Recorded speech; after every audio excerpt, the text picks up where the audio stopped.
Alright, everyone. Hi, welcome back. This is episode 2 of my new series, Worlds Collide, where I analyze the game worlds of certain games. This is the selection program from last episode. I changed it around. Instead of the last one, when I hit select, it would just show you a little icon saying finding, and then it would pop up with the game it decided on, which was fine, but I decided to actually show it cycling through the games until it lands on one. I mean, it's rapid because it runs at 60 frames per second, but I think it's still a little bit more visually appealing than just looking at a finding icon. I don't know, it's just my opinion. All right, so let's go ahead and select a game for the second episode. Here we go.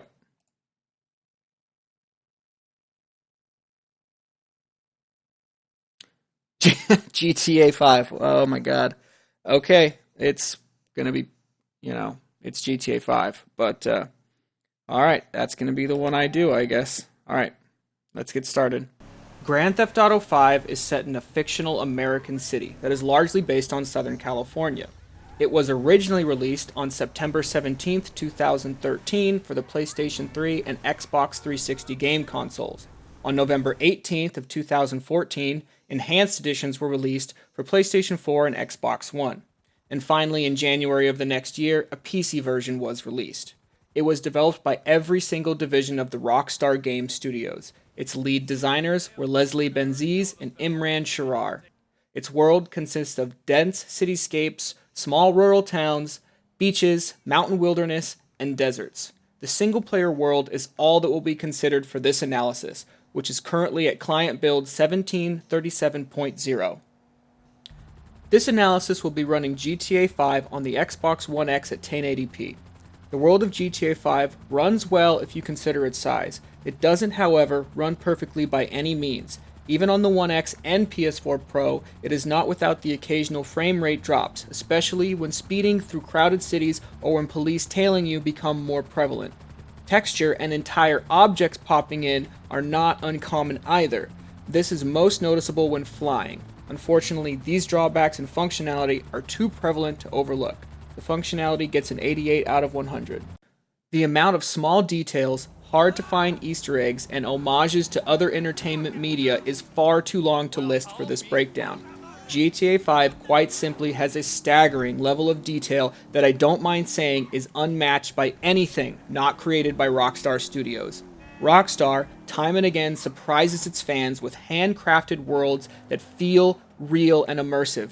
And even now, nearly 6 years after its original release, players are still finding details and mysteries hidden within the world.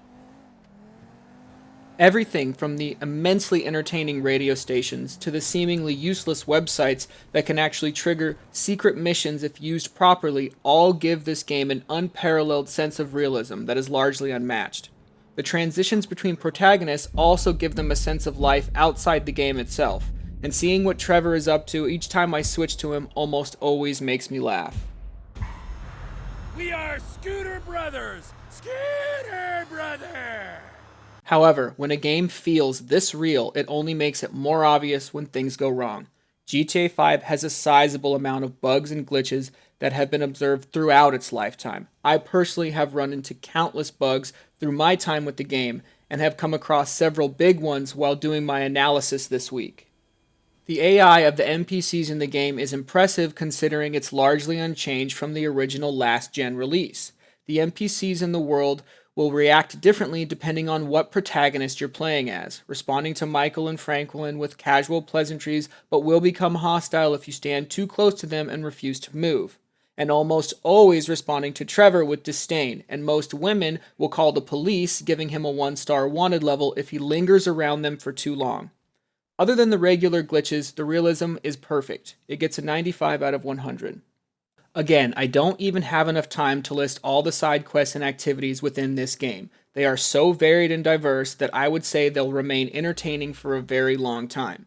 The side quests themselves are unique to each protagonist, and each has their own story outside the main plot. There are also dynamic events, which I have a personal affinity for, that range from stopping a robbery to simply meeting an interesting character within the world. My personal favorite are the armored truck robberies.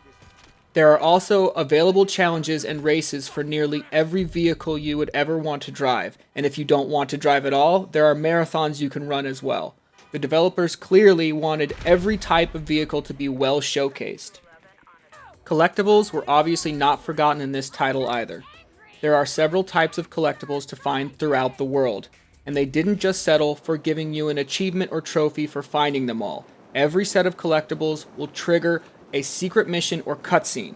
Rockstar has clearly set the benchmark for side activities. These get a perfect 100 out of 100. The options you have for traversing the map of GTA 5 are just about anything you could find in an average city. Cars, buses, garbage trucks, boats, jet skis, motorcycles, planes, helicopters, and more. The aircraft controls have received a lot of attention since past titles. You're given an artificial horizon over your map to help when leveling your craft, and wind and turbulence will affect your flight. This isn't surprising, being as aircraft tend to be the best option when traversing the map due to its impressive size. Vehicles have been improved since past titles as well, but you won't see any Forza-like realism in their handling. All cars tend to slide all over the road even at fairly low speeds. Anyone who has driven a car in their life will see it immediately as considerably inaccurate. This effect was done for dramatics in car chases, but it's still difficult to maintain control at high speed, even in one of the game's many supercars. The cars also feel extremely light, catching massive air off the slightest bumps in the road, often resulting in spectacular crashes, which, if nothing else, show off the vehicle's impressive damage system. Watercraft have also been improved and seem to drive very well, allowing you to adjust the tilt of your bow to compensate for larger wakes. Taking everything into consideration, I'm giving the Traversal a 95 out of 100. The map design of the San Andreas area is truly unbelievable, especially when considering it was released in its current form on last-gen consoles. The map spans from the coastal LA-inspired city of Los Santos to the small rural township of Sandy Shores. The two areas differ in every way, from visually to the mannerisms of the local NPCs. The map consists of much more than those two areas. The highway running up the northwest side of the map is based on California's PCH, or Pacific Coast Highway. The highway runs through areas based on parts of Malibu. Having grown up in Southern California, I can personally attest to the accuracy of the map. The Los Santos International Airport is a spitting image of LAX, albeit a shrunken down version. The map is so visually diverse that many players can find their way around the map without the in-game GPS. Even casual players will be able to tell if they're in Los Santos itself or one of its surrounding suburbs. The map transitions are so seamless that most players will never even notice them. You get to other areas of the map just like you would go somewhere in the real world. You hop on the highway and you get off at the appropriate exit. Not one part of the map is uncared for. If you go to the mountains, you'll see hikers taking selfies and mountain biking. If you go for a swim, you'll see marine life. Not one section of the map feels like it shouldn't be there. It all fits and feels like you could set it down in Southern California and no one would notice. I could say it's odd that the map is an island when we know it's set in America and we know it's not Hawaii, but it's largely believed that this is a specific artistic choice by the developers. I simply can't give this map anything less than a perfect score, 100 out of 100. I give the world of Grand Theft Auto 5 a 95.6 out of 100. The world is huge, immensely detailed, and has a near endless list of things that players can do. Its somewhat common bugs and visual stutters tend to break immersion, and its exaggerated and slippery vehicle handling can lead to some unnecessary accidents, but GTA 5 still remains one of, if not the, best game world set in a modern realistic setting I have ever played. Thank you so much for watching this episode of my open world breakdown. If you enjoyed this video, please leave a like, and you can also follow me on Twitter at @WisdomGames. Thanks again, and I hope to see you next time. Whoa, slow down, Scooter Brother. We are brothers on scooters. Scooter Brother.